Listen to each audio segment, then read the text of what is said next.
Okay, fantastic. Good afternoon, good evening, good night. I don't know where we are. It's confusing because it'll still be light for the next. So good afternoon. It's so wonderful to be able to sit together and to try as best as we can with a lot of celebration above our heads in the Simcha Hall. So hopefully we can try to stay as focused as we can on the topic and the sources that we have to study together with Hashem's help. And we should also share in Simchas together. It's a happy thing. It's a good thing. And I'm sure that even though we can't hear it, anytime we sit to learn, there's celebration upstairs. I don't know if Shweki's, it's the soundtrack, but maybe. So it's all good. It's all good. And let's jump into continuing this chapter. Where we started last week, I think we got to... Does anyone remember where we got to? Oh, we didn't have last week. It was 2 weeks ago, because Shavuos. So where did we... Do you remember? Base? Yeah, we got all the way to base? I'm not sure. No, I don't think so. Until the Chen Kasher Lev, yeah? Okay, great. So we've been speaking about over here the Kesher, Pnimi, and Chitzoni. We were speaking a lot about how relationships are founded hopefully upon a strong foundation, right? We were speaking about the engagement period vis-a-vis marriage. We were speaking about building a bond that goes beyond sort of words, beyond conditions, something that just is, something essential, and building on that, right? And that's really what we were speaking about in terms of the internal bond and the external bond. And so let's continue, so let's continue from there. So it's the paragraph that begins on page Nun Ches, V'chein, okay? So here he says like this, all of that was just a mashal, it was a parable, obviously, like we mentioned, for our relationship with Hashem.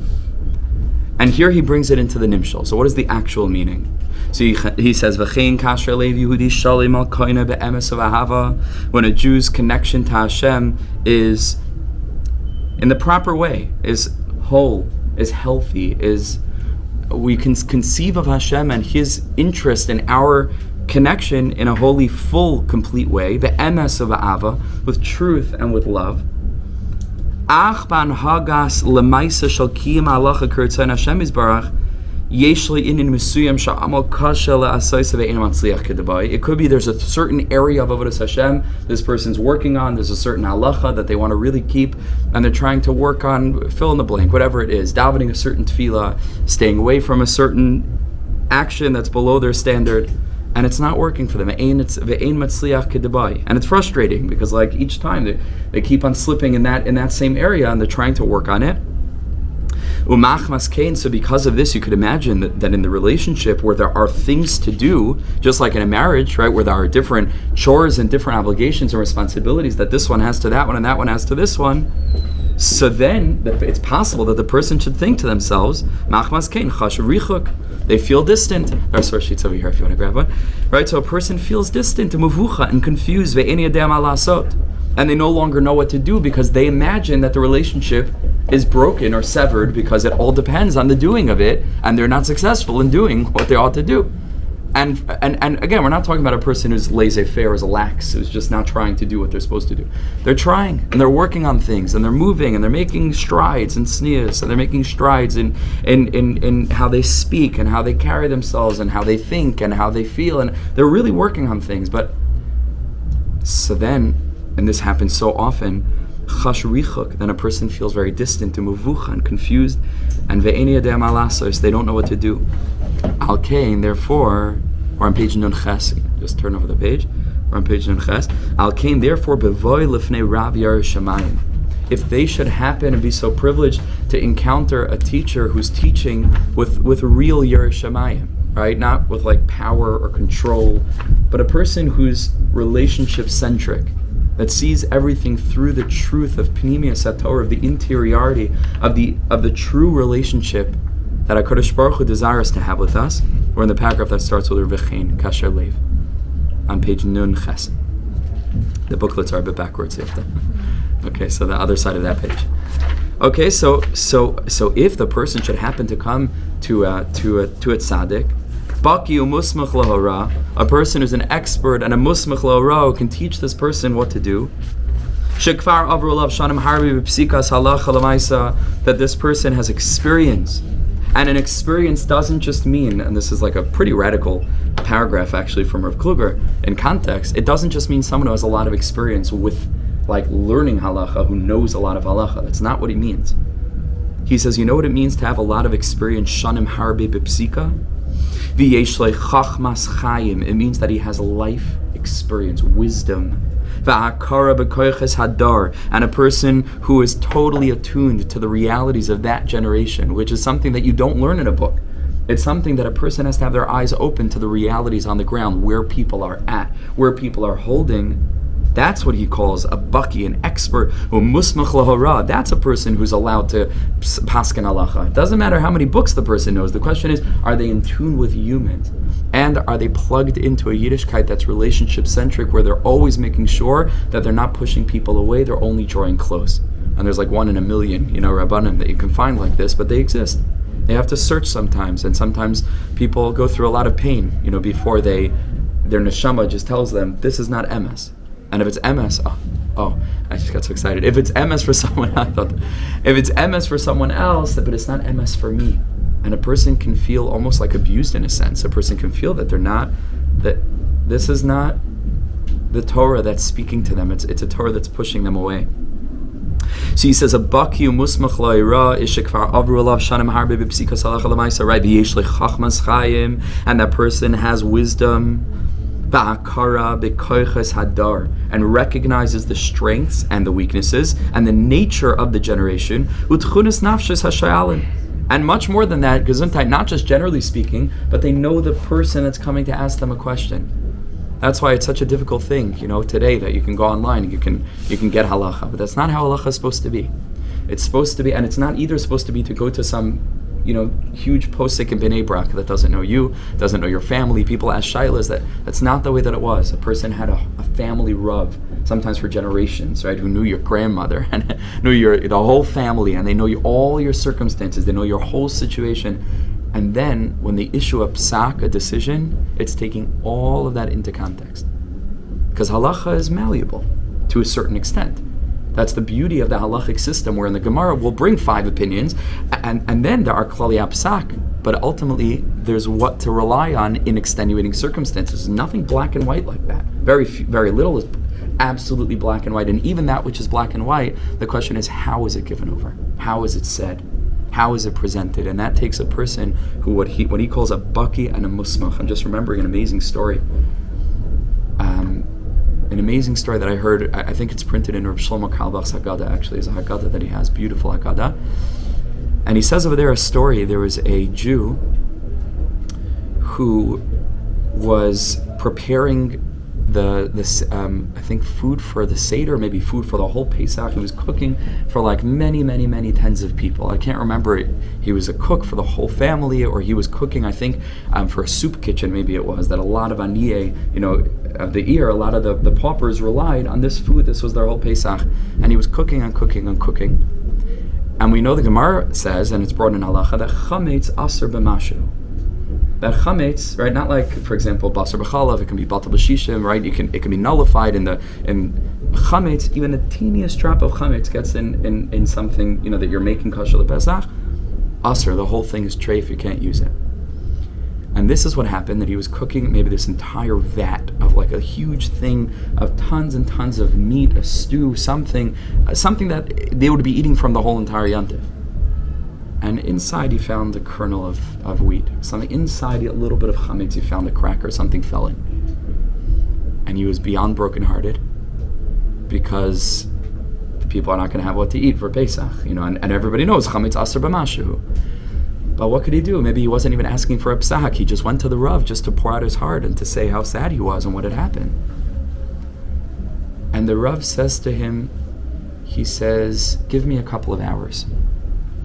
He disappears into his study, and the person goes to the base medrash, he pulls out a tehillim, whatever. He's davening, he's learning. And after a few hours, the Rav comes back, and he says, it's okay. He said, chametz aser b'mashu. Everyone knows. It's not, what do you mean? So the Rav says, I want to let you know that there's a very, very, very ancient and hidden tshuva from a certain obscure, one of the Gaonim, that he holds chametz is mutter be'elef. not b'shishim, but if you have 1,000 times the chametz that fell in, then it's mutter. And he says we can rely on him. You can go home and have a kasher Pesach, everything will be fine, and all the people can eat. And the story goes that night the Rav had a dream. Listen to this. And this, maybe it was Rabbi Klein, I can't remember, one of the shitas in the Ga'inim, that we don't paskin like that. It's not part of the discourse. This tzaddik, I can't remember exactly whose opinion this is, came to him in a dream and he said, I want you to know, I wrote that psak 1,000 years ago for this Jew. Because I saw with the Ruach HaKodesh that there's going to be a Jew somewhere in Poland that's cooking for the whole town, and his chametz will fall in. And out of my compassion, I was matir chametz be'elev. He said, you nailed it. You knew that's a baki ba'alacha.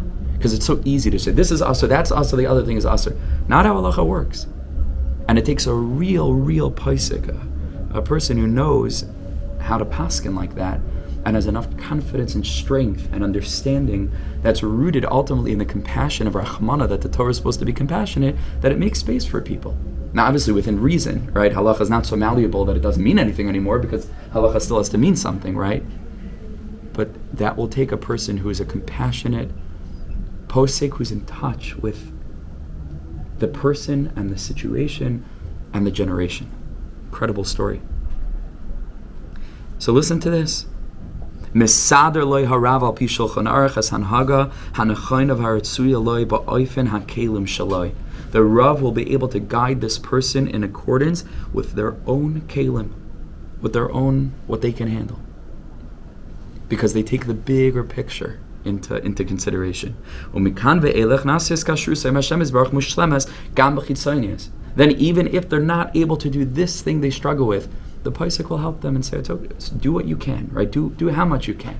But it's not, like I like to say, halacha ultimately, Shulchan Aruch is like a ceiling. It's something we strive for. It's not the floor. Then unless you're holding in every single area, forget it. That's not how it is. Person does what they can. And it depends on honesty, how much a person can do. Is a person really doing their best, right? And that will take the chacham to be able to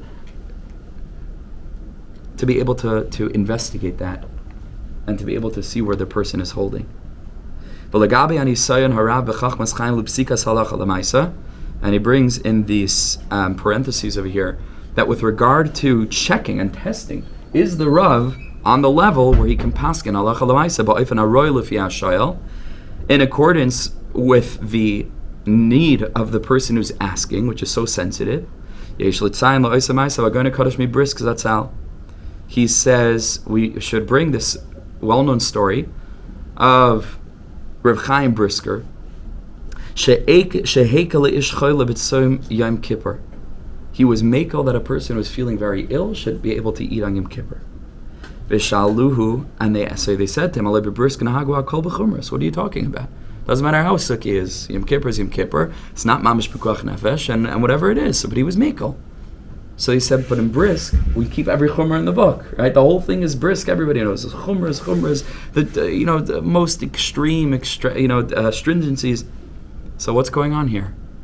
So Rav Chaim Brisker answered, Va'ana va'amar. So he said, it's true. I'm also being machmir. Shalcheinu machmir ba'ay bechai adam u'bekuach nefesh. I'm machmir bekuach nefesh. The question is what you're being machmir on. Another Rav will be machmir Yom Kippur. How dare you eat? It's Yom Kippur. I don't care how you're feeling. This Rav is machmir b'koach nefesh. Right? That's another consideration. Let's be machmir that way. That takes a poisik that's in touch and in tune with the people. So the same thing is true. V'chein gama b'yim l'fnei tzaddik. People come to a tzaddik. Sheish lem kesher pnimi natua b'libam u'b'lev hatzaddik. And the person who's guiding them knows them, and they know the person who's guiding them. There's a bond between them. Even people who come in with not such good feelings. And the reason they come in with not such good feelings because they know that the tzaddik has certain takanos, certain guidelines. There are certain things that the tzaddik is trying to teach them and train them to do. And this person is lax. This person is not privileged, to uphold that. So they feel a little queasy. They're standing in line to shake the Rav's hand, after Shabbos davening, and they know that, if only the Rav knew, type of thing. So essentially, eventually, after some time, they'll come before the tzaddik, And with a lot of shame and embarrassment, they'll spill the beans and tell the tzaddik, about how distant I am from you. Amna muvan, but it's understood. Sheyesh moire rabbi v'yiras roimamos. That there is, it's true. There's an awe of the tzaddik and there's an awe of the rav, of the rebbe. Achma makam richah lekan. But at the end of the day why is he thinking that he's distant now because he's not able to keep everything? From his perspective, that means that there's something essential in the bond it's not operating properly. But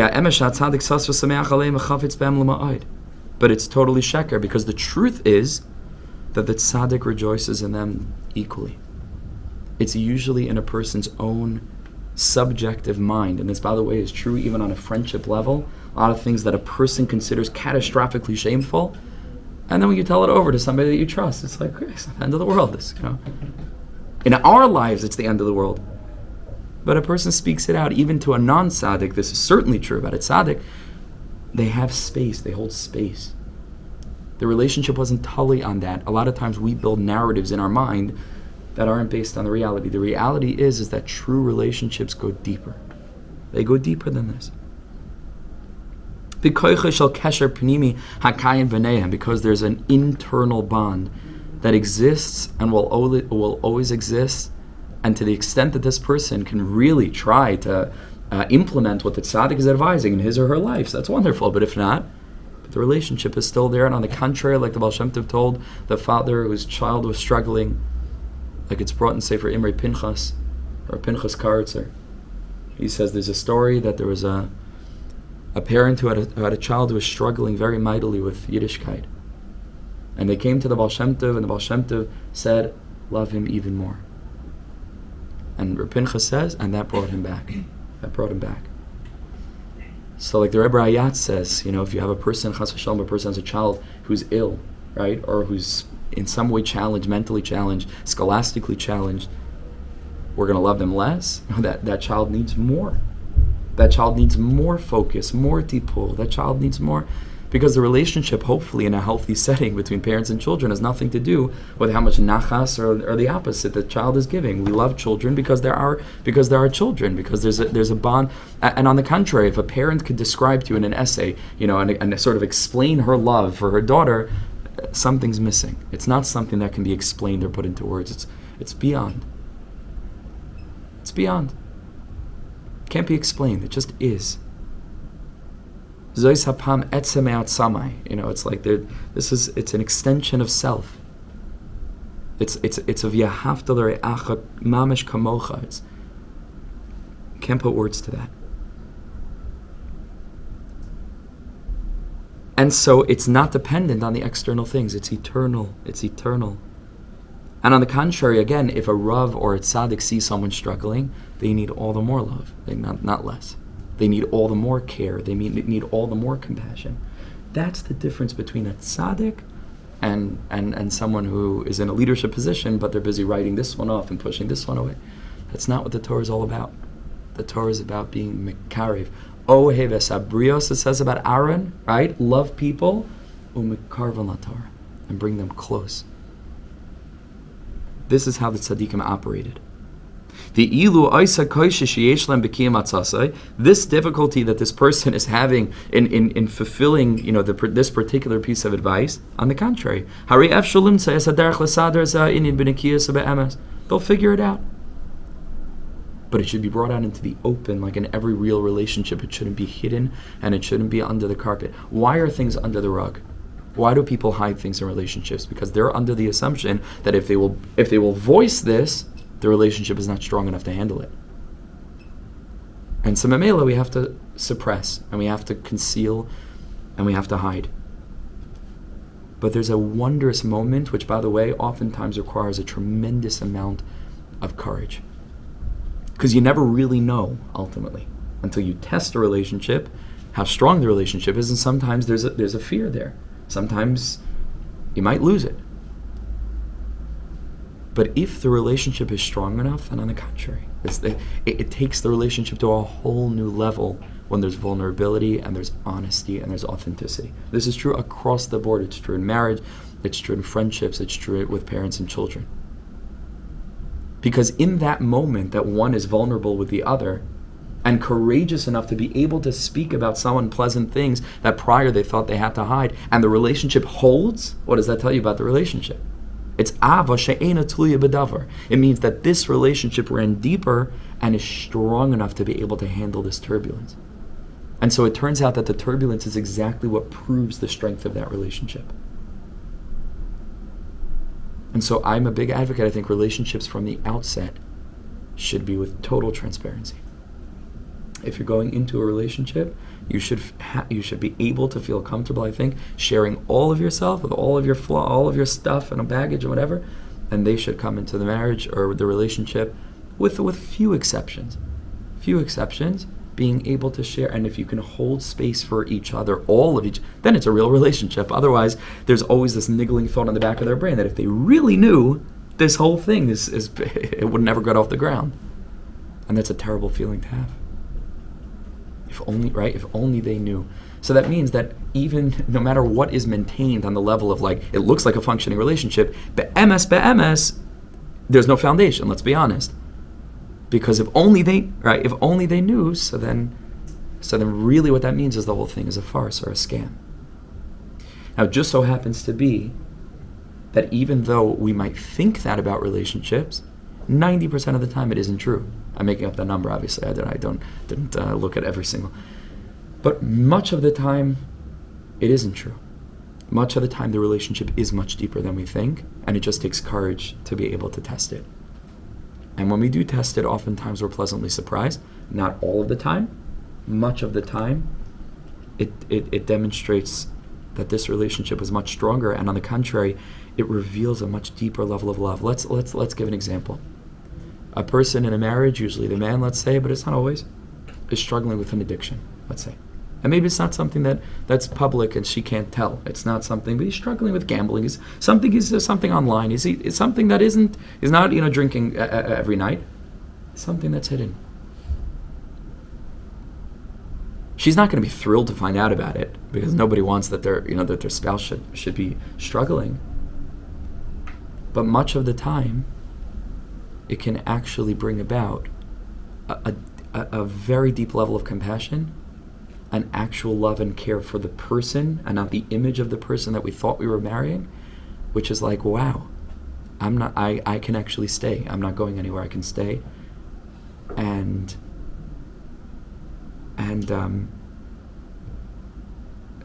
in that moment, there's a revelation of the way in which this relationship is actually maybe much deeper than I ever thought.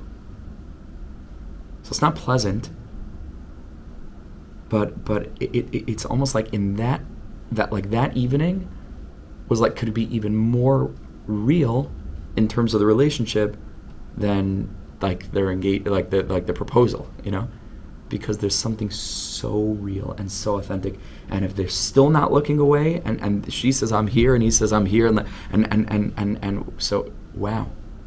And this happens much of the time, not always, because there are different circumstances, extenuating circumstances.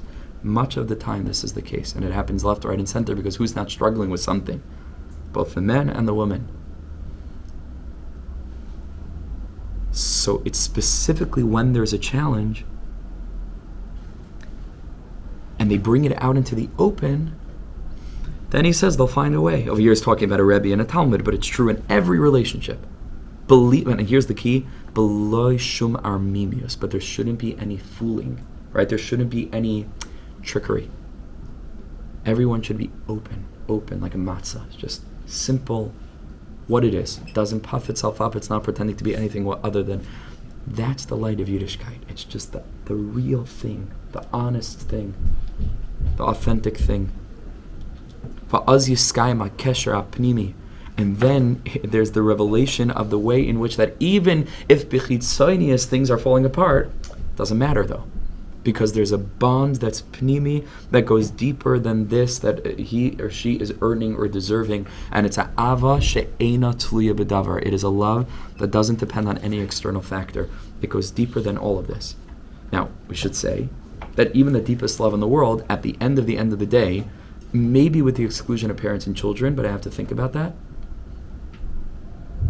There are, and all of us know this, there are conditions upon which no one should stay married, right? No one should stay in a friendship. No, there are conditions like that, right? And that's true universally. I wonder, it could be parents and children, like you think about parents, chas v'shalom, but it's a fact. These things happen, of like a mass murder. Somebody goes into a school and shoots it up, and the parents have to go visit that kid. So, Rahman al-Islam, right? And I don't know this, and I'll never know it, and nobody will ever know it. But you have to think in your mind, it is shaykh for me to imagine that the parents would still love that kid. Even though every other human being in the world will look at this person as not just, this is a demon, this is a devil, this is Pasha, this is a wicked, wicked person, as much as anybody's wicked. This is a wicked human. You can imagine that a mother would still feel love. How are you going to describe that? I can't. Okay, that's obviously an extreme case. But even, right, in other relationships, so it's not always the case that the bond has to be so strong that it's able to hold space for abuse. There's no such thing, right? There comes a time when that's it. This is not working. Or many, many other things, even less extreme. And every person will know in their circumstance when it's not that, oh, really, if I would have known this, the relationship could have been, there's no such thing. If it is what it is, and you carry on. I'm sure it's something shaykh to this. I just can't hear what they're saying, but... So that's true, but we're talking in more ideal, more normative circumstances. There are exceptions to every rule, but in normative circumstances,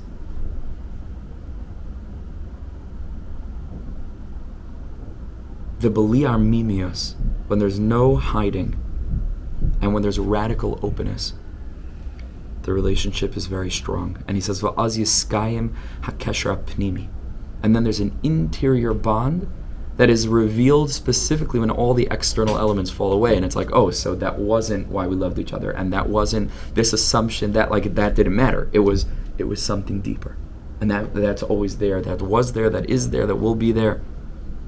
And then again, like we said, because of the strength of that revelation, we'll be able to work out the other stuff also. But the main thing is the panemius.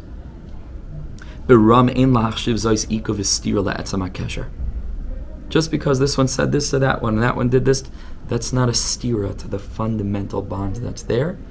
And if they can re-tap into that bond, and they can reconnect to that moment, that essential moment of connection, it can work itself out. I'm reminded of a story that you may have heard from me in the past. It's one of my favorites, but I tell it over usually before Yom Kippur, or around that time of year, Elul, Rosh Hashanah, Yom Kippur. And the story goes, if you've heard it from me in the past, I apologize, but just to review. The story goes that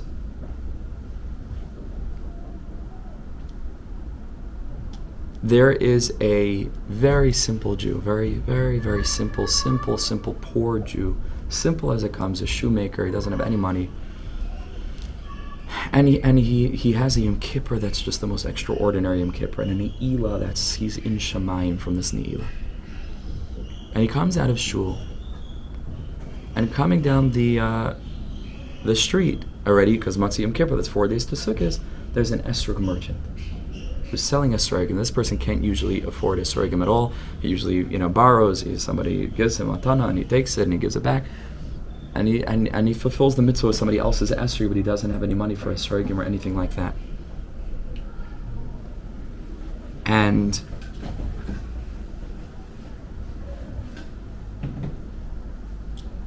I'm sorry, I always miss out these details. I'm trying to remember how to say it. It just so no, that's what happened. That's what happened. He walks out of shul after Yom Kippur, before he sees the esrog merchant, and all of a sudden there's like a rush of horses stampeding very, very quickly, pulling a wagon, careening around the corner very, very, very quickly. And it's very wealthy looking people, and he's a schlepper, he's in tattered clothing, just walking down the street, coming home from shul, he's fasting, he's weak. And the person jumps off the wagon, and he's holding in his hand like a velvet bag. And he tells him, in this bag we're diamond merchants or whatever, some like gems, jewelers, and there's an extraordinarily valuable diamond that really is ours, everything is kosher, whatever it is. For whatever legal reason, we have to get rid of this right now. The authorities are pursuing us, and we have to get rid of it, but it's a shame if we throw it in the river. So will you buy it off of us? We'll take whatever it is. So he says, I would love to buy it. So what are you asking? And they're asking like a way lower price than what it actually is. It's millions and millions and millions of pounds, let's say, and they want to sell it for like 500, let's say.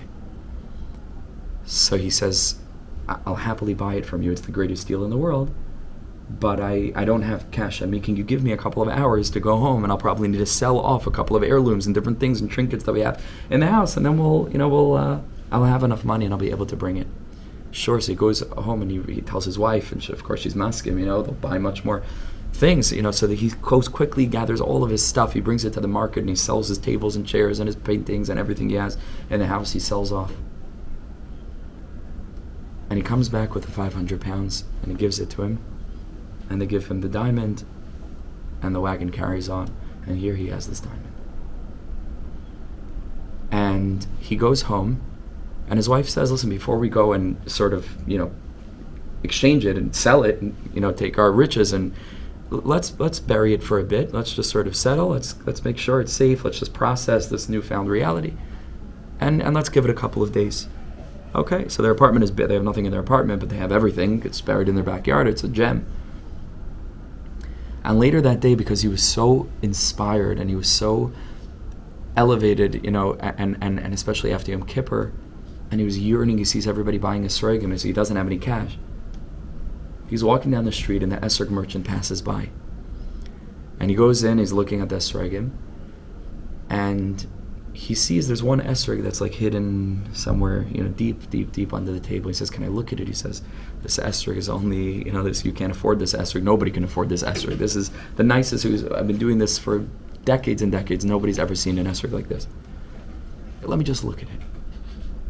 And he's telling him, honestly, you can't even hold it. You can't. It's so perfect and pure, and we don't know what's going to be, which Rebbe, who's going to be the one who can afford, who can buy. And finally he convinces him, and he's holding this esrog, and it's perfect. It's just the most beautiful esrog anybody's ever seen.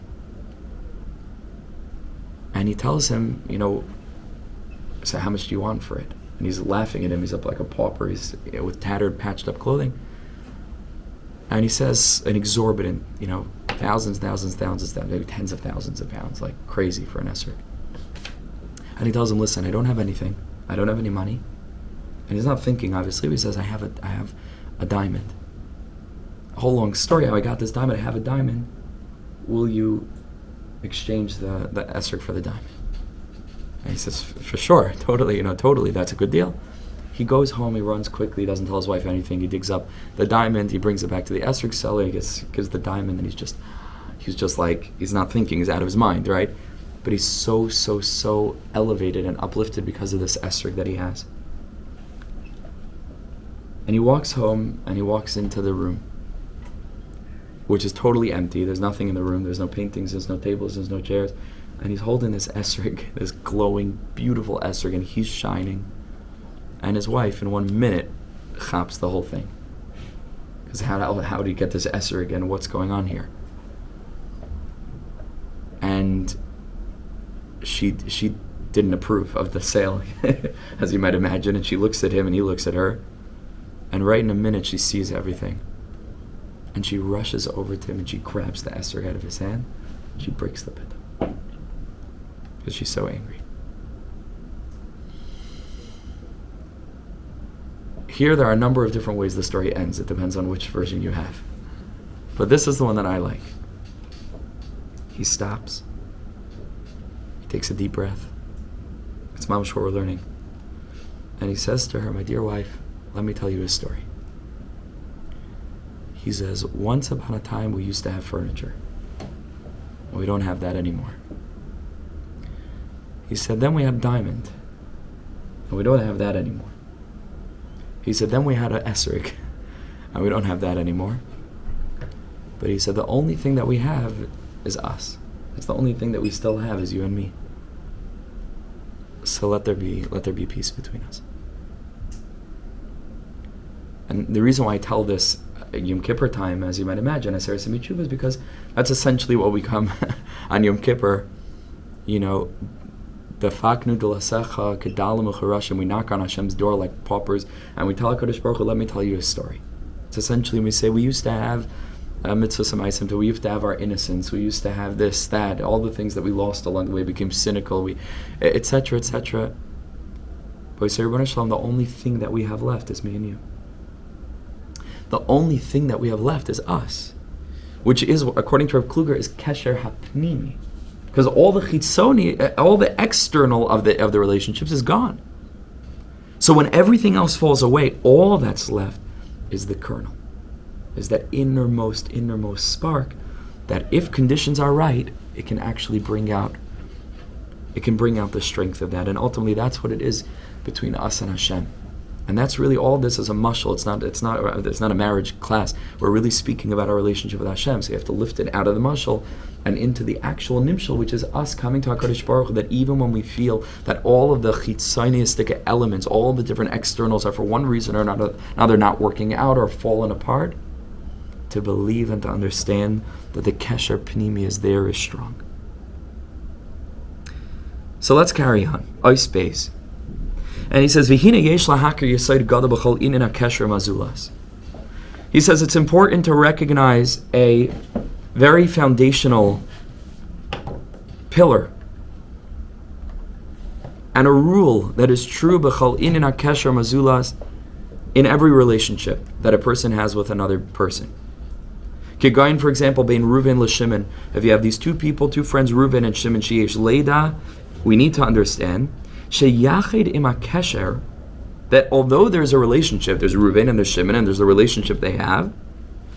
Reuven noiser mashahu, v'gam Shimon noiser mashahu. Reuven is Reuven, Shimon is Shimon. These are two different people, and they have a relationship together. But they each remain what they actually are, which is a totally independent and separate entity and being. Ella, it is only sheyesh beinehem nekudas merkaz, means there is a central point between them where the relationship is forged.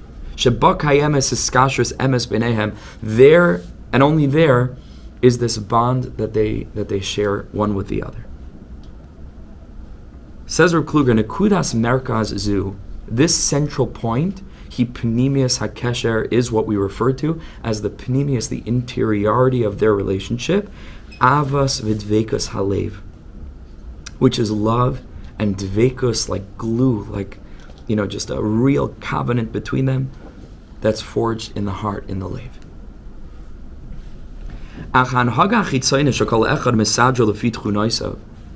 The external actions that each one acts toward the other, Reuben is not Shimon, Shimon is not Reuben. For the relationship, they don't need to be equal, and each one of them is going to have their own quirks and their own personalities and their own characteristics. That's what makes them separate. And in that sense, they're totally different. Sometimes opposites. You can have two friends that it just works out. They really connect, but they say opposites attract, right? So that's possible. Let's turn the page to Nun Tes. Therefore, it's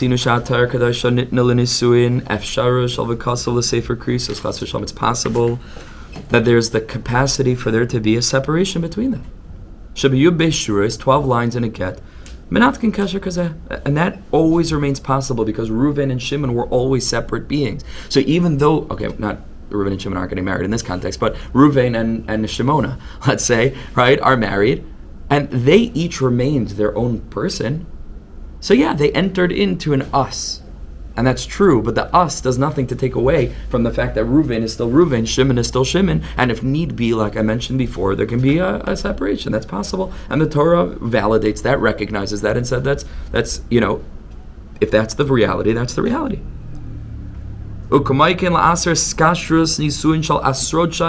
It's possible to have a marriage for decades and decades and decades. If the husband, chas v'shalom, passes away, Many times you see that the widow can go after some time and find someone else to marry. As if, right, and it requires a certain disconnect from the fact that for decades she was married to someone and now she's not married to that person anymore. She goes and she can marry someone else. How do you understand that? Upesher adavar, and the understanding of this is the marriage was in the nekudas hamerkas, and that's how it is with most relationships. There's a place of the relationship, but there's also an outward facing life that each one lives. That's totally their own personal life that has nothing to do with that point of the relationship, and that can often happen, and that's true. But it's always true that this one remains this one and that one remains that one, and that's why there can be, if need be, a split and a divorce, or chas v'shalom, if somebody dies, she can go and marry somebody else because she never totally nullified herself into the relationship, so that without the relationship she cannot live. Right? There's no such a thing. That's how relationships are. It's two people who remain themselves as separate beings and then decide to enter into the relationship revolving around that nekuda hapnimis, that nekudas hamerkas. So l'chein, therefore, im nestayim kesher hamerkas, if for one reason or another that bond is broken, so shav kol tzad liyas mashu b'vnei atzmai. So then it's okay. It's because that person's whole identity wasn't revolving around that relationship, as it shouldn't, because that's not what a relationship means. Each person needs to be themselves, otherwise codependent, and it can be very damaging. Okay, skip the parentheses, Kabbalistic thing, not for now. So each one returns to what it is. The Yisaid Zarayliya is Nahiru Baru. This needs to be super clear. That one person shouldn't think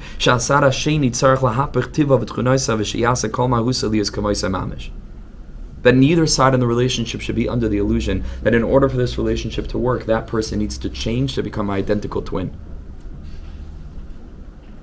That's not what it is. That person will remain different, with different ways of thinking, with different personality types, different characteristics, and that's okay. And there's an nekudas hamerkas where there's the overlap that's significant enough for there to be a kesher. Or we're not taking two people who absolutely can't handle each other and say, no, that you'll be married, it's okay, this one is this type, this, that. Obviously not. If there's a nekudas hamerkas, then there's what to build on. Ukeshem shekoisel yamin, the same way that like the wall on the right side of the house, ein sarach liyos koisa small. It's a wall, but it doesn't need to be the wall on the left. There's a wall on the right. There's a wall on the left. Each one needs to be what it is. Every wall needs to be what it needs to be. Only then there will be like space to be able to live in a room if each wall is where it needs to be, and this wall is not trying to be that wall, and that wall is not trying to be this wall. Every wall is where it is. That gives the capacity to experience the room. And the same is true for a relationship between two humans. We need to recognize each side has its own identity. That each side remains what it is, what she is, what he is.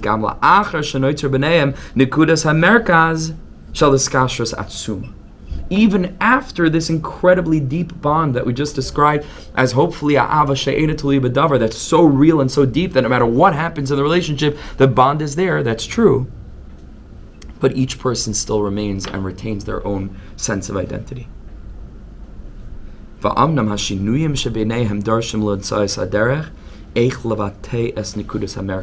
contrary, this is a little bit what I was also saying, that it's specifically the challenges and the difficulties that arise in a relationship as a result of separation, as I just sat this morning with somebody and learned with him the pasuk where HaKadosh Baruch Hu describes how lo tov hayas adam levada, it's not good for Adam to be alone, and therefore HaKadosh Baruch Hu is going to create for him an ezer ke negdai.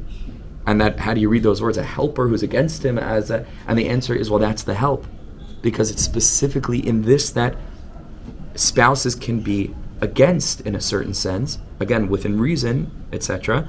So then there, it is specifically there that forces them limtzayas haderech eich levateas nekudas hamerkas. So if I have these interests and you have those interests, so what is the common ground? What is the shared? What is the nature of the bond?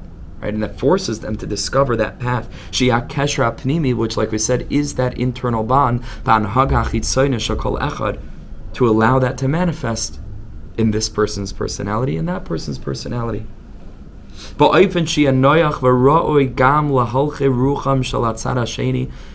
will enable them to accommodate and to be able to handle the differences that are not really to their liking, but there's enough of a nekudas ha-merkaz.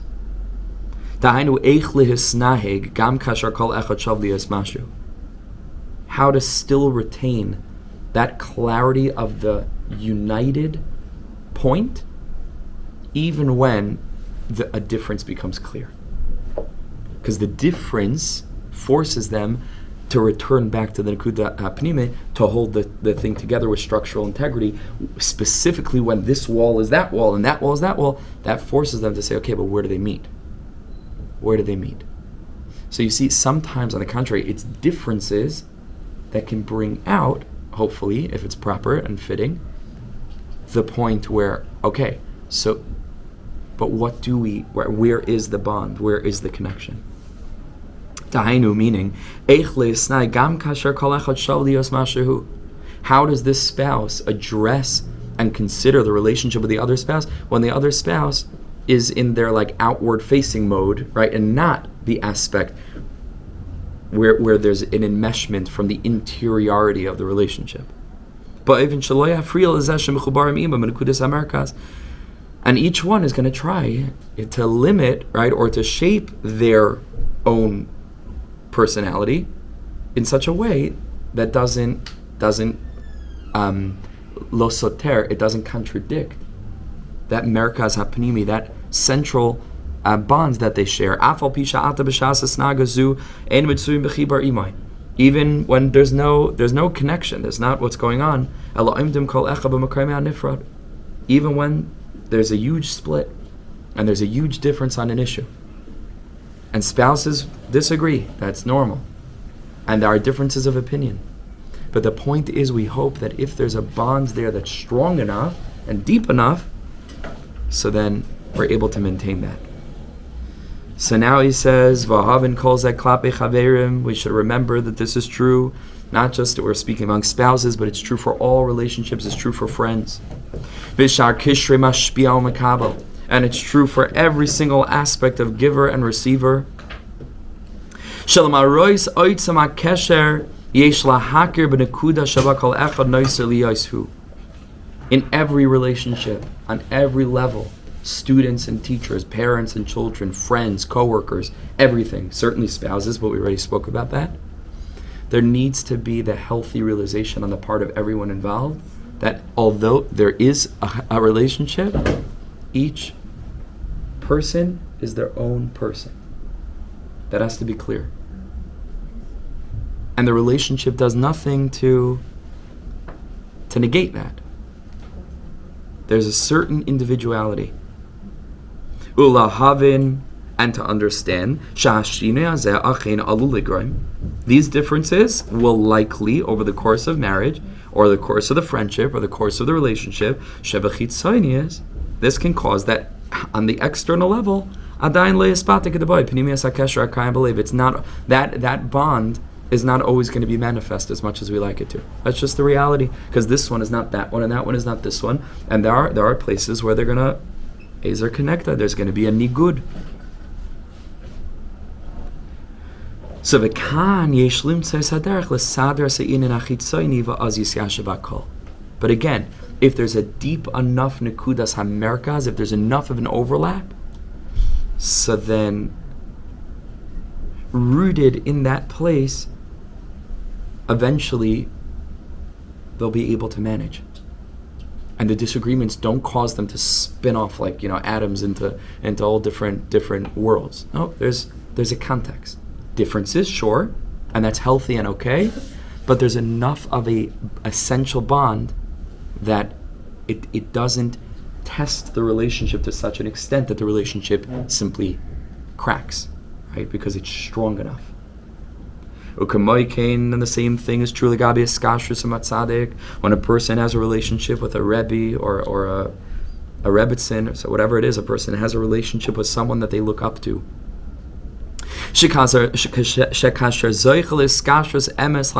When a person is really connected to a tzaddik, a spiritual master, a guide,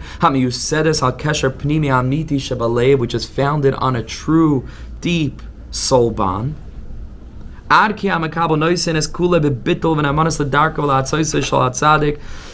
though the person gives themselves entirely into that relationship and to try to fulfill the ways of the tzaddik and to learn the teachings and to fulfill the advice.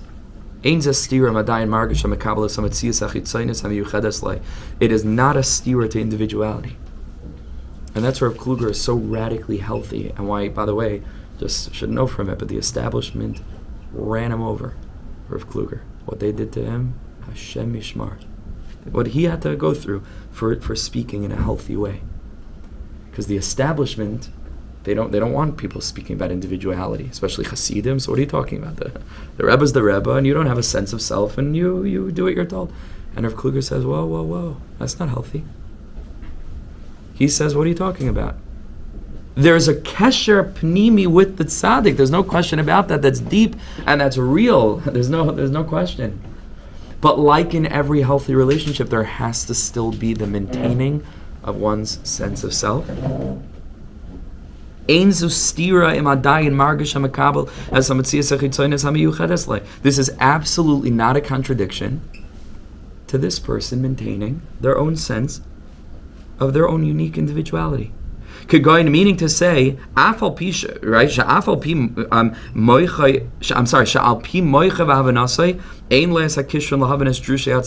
in his mind, in his life, he can't understand the deep teachings of the tzaddik. He can't.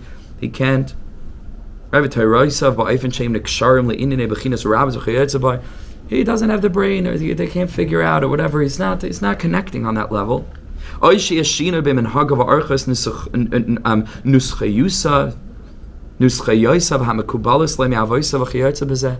a person has different minhagim, or a person came from a family which has a different nusach of tefillah, whatever it is, says Rav Kluger, you do not have to change yourself fundamentally to be connected to a tzaddik. One of Rav Kluger's closest talmidim is Rav Judah Michel, if you ever know Rav Judah Michel. Right? Rav Kluger has a Hasidus. He's a Hasidish Yid. He came from some, I don't know exactly the background. He was into Chabad for a while. Now he's, Breslov fully, but he's a mix of different things.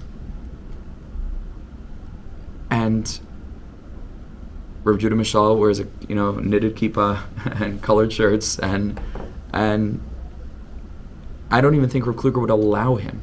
I think somewhere in the back of my head, maybe he wanted to put on a levush, and Rav Kluger said, absolutely not.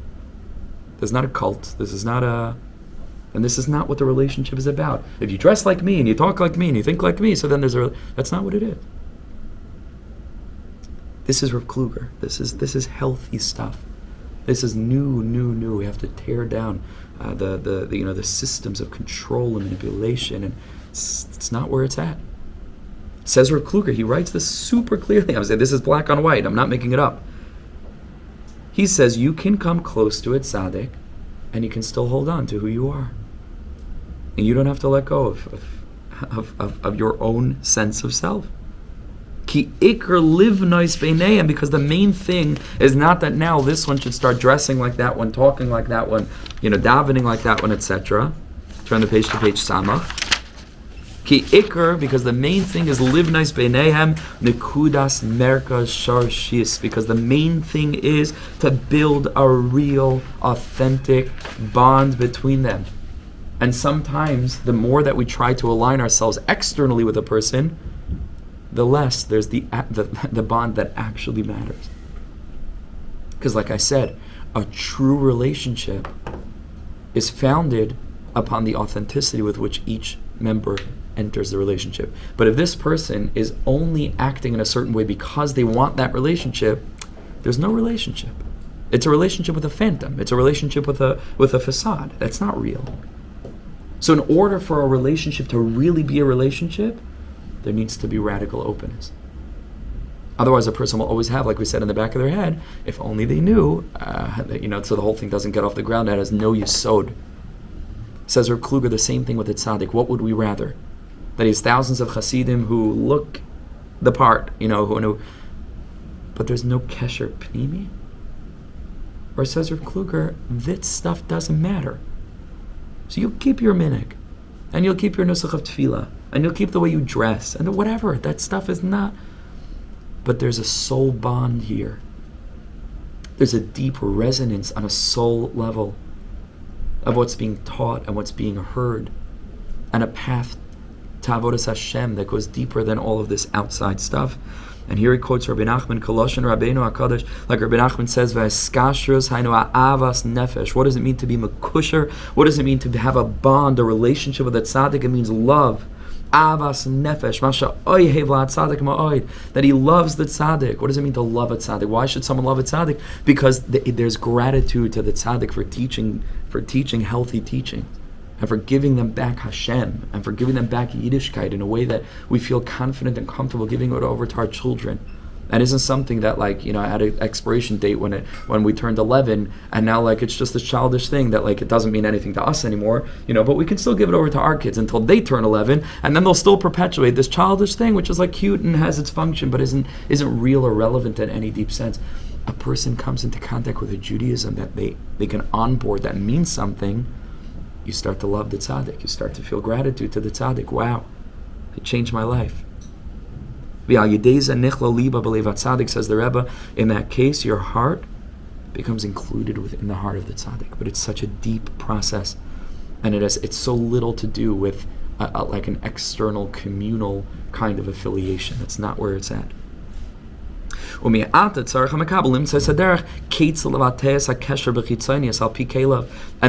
they'll find a way to allow that bond to express itself in the right way, in accordance with that person's own vessels. So for some, it will actually mean that they start to wear a gartel, and let's say, I'm just using this example, and maybe they'll start to dress with the levush. That's right for them.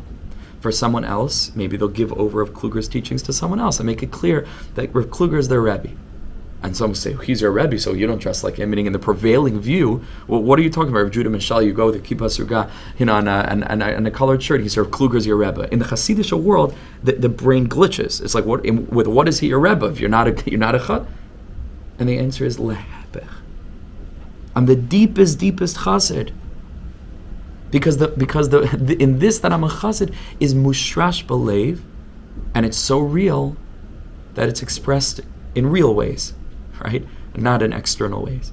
Now, if it's possible that the externality should reflect in a healthy way we're not against that. If a person really feels that their tafkid is now to change their whole lifestyle and to join that community, okay.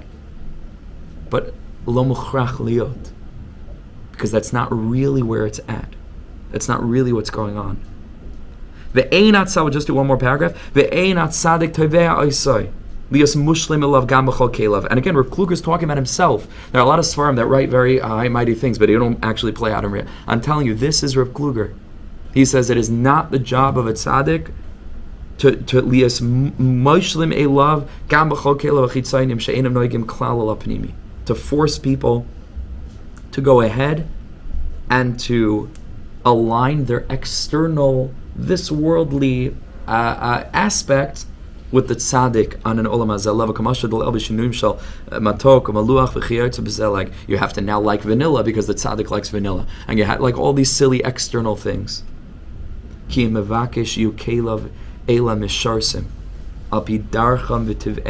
he wants is that these vessels should serve as their own unique vessels to absorb the light of the tzaddik and to transmit it onward in their own individualistic way, because they need the individuality. Because that person's going to reflect a different aspect of the tzaddik's light.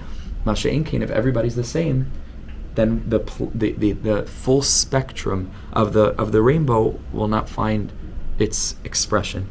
Because that is the main thing. Okay, Be'ezer Hashem, next week we'll jump back in, because we keep on going back and forth, to our relationship with Hashem and how some of this plays out. And if it's the same, If it's different, how that relates to the connection with Hashem, which we know can never be broken, right? So there's less of this individuated experience where it's like, okay, there's an akuda Americas, but I'm different and he's different. Obviously, when it comes to Hashem, there's going to be a slightly different approach, and we'll see that Be'ezer Hashem next week. Okay, thank you. Yeah, question? Sure.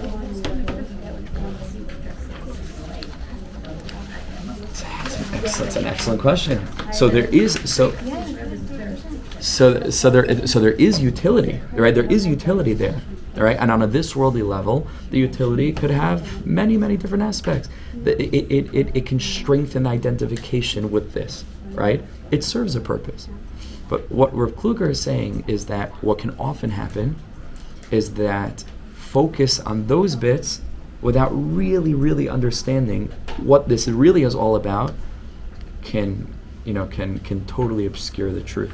So Rav Kluger says, again, he's not against people, wearing the lavush and actually changing their whatever, that if that's what the person feels authentically, but not that a person should think that getting into Hasidus now means, changing a lavush and now you're a Hasid. That's not what it is, right? It always has to be brought back to Avodas Hashem. Is there a derech here that resonates? Is there, and then a person needs to make a shikol hadas with themselves. What do I need to change? And what really don't I need to change? What's going to get in the way of my true relationship? And what is like, it's totally okay. And not only that, if the tzaddik should be someone who's suggesting to the chassid to stay how he is, that means that he has a different job to serve as a unique vessel to bring that light to the world. It just so happens to be, I'm not sure that the early Hasidic, Hasidic Rebbes were so fixated on lavush. I don't know that. I think it may be a later development, because if you think about the Beis Medrash of the Maggid Mizrich, who was the primary disciple of the Baal Shem Tov, all of his students came from all different places in Europe. They must have all dressed differently. They had different dialects in Yiddish. There was no uniformity.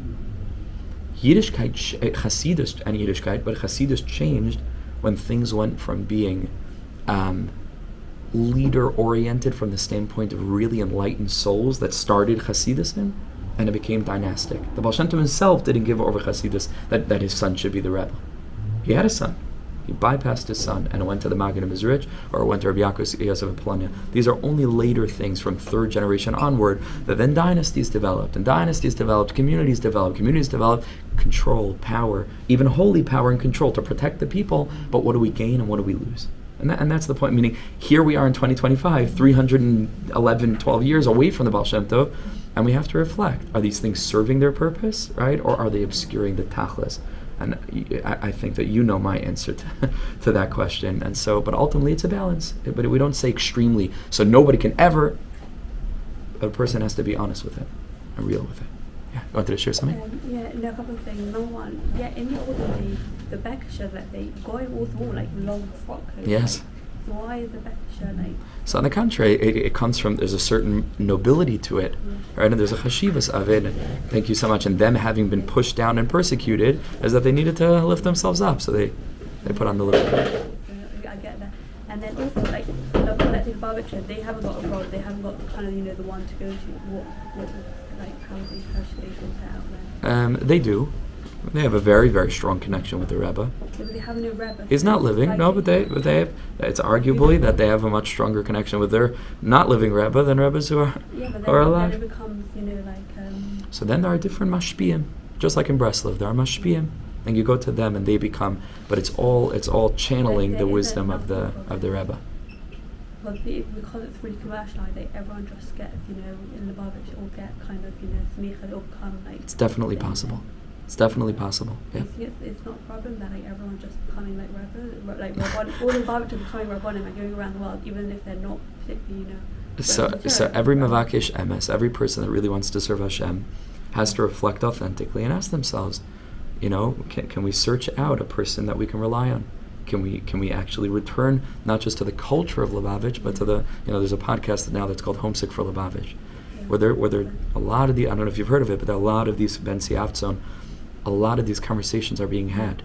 about what it means to return homesick, meaning what Lubavitch has become and how to bring it back to what it really fundamentally is.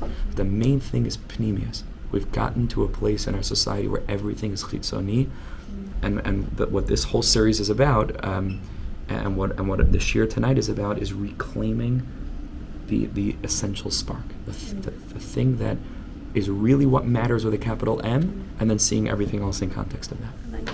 Okay, thank you. Okay, thank you so much. All the best. Thank you so much for joining. שכל כך אוהב אותי האב שלי מלך חי וקיים על כל נשימה שאני